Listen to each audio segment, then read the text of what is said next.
আসসালামু আলাইকুম viewers, welcome back to my channel. Hopefully আপনারা সবাই ভালো আছেন। গরমের একটি দুপুরে আপনাদের মাঝে চলে এলাম নতুন একটি রেসিপি নিয়ে। চারিদিকে অনেক গরম পড়ছে, আমি একটু বাইরে গেছিলাম। বাড়ি ফিরতেই পাশের নদীতে চোখ পড়ল। গরমে অতিষ্ঠ হয়ে সবাই শান্তি করে গোসল সেরে নিচ্ছে নদীর পানিতে।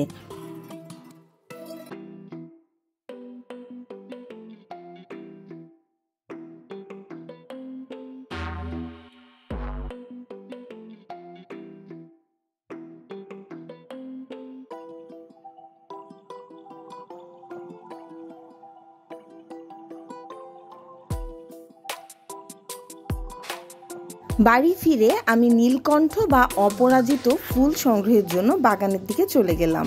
এই ফুলগুলো কিন্তু দেখতে খুবই সুন্দর এবং আমাদের শরীরের জন্য কিন্তু অনেক পুষ্টিগুণ সম্পন্ন এই ফুলগুলো। এই ফুল দিয়ে আপনারা যে কোনো প্রকার চা বা ড্রিঙ্কস তৈরি করে খেতে পারেন।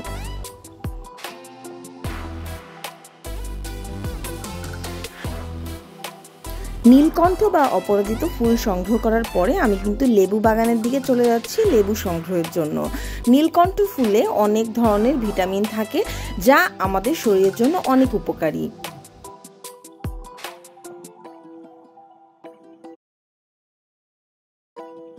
এই ফুলে থাকা উপাদানগুলো আমাদের শরীরের কোলেস্টেরল কমাতে সাহায্য করে। এছাড়াও আমাদের শরীরের ক্যান্সার প্রতিরোধেও কিন্তু এই ফুল অনেক ভূমিকা রাখতে সাহায্য করে।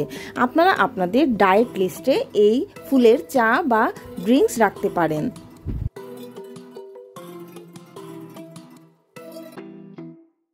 লেবু বাগান থেকে আমি কিছু ফ্রেশ লেবু পেড়ে নিচ্ছি। এই লেবুগুলো খেতে কিন্তু খুবই মজার।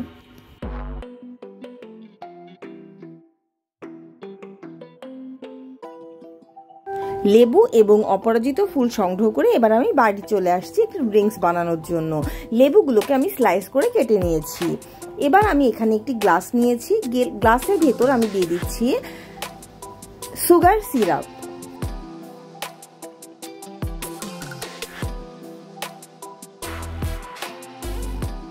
এখানে আমি ব্যবহার করছি 4 চা চামচ সুগার সিরাপ।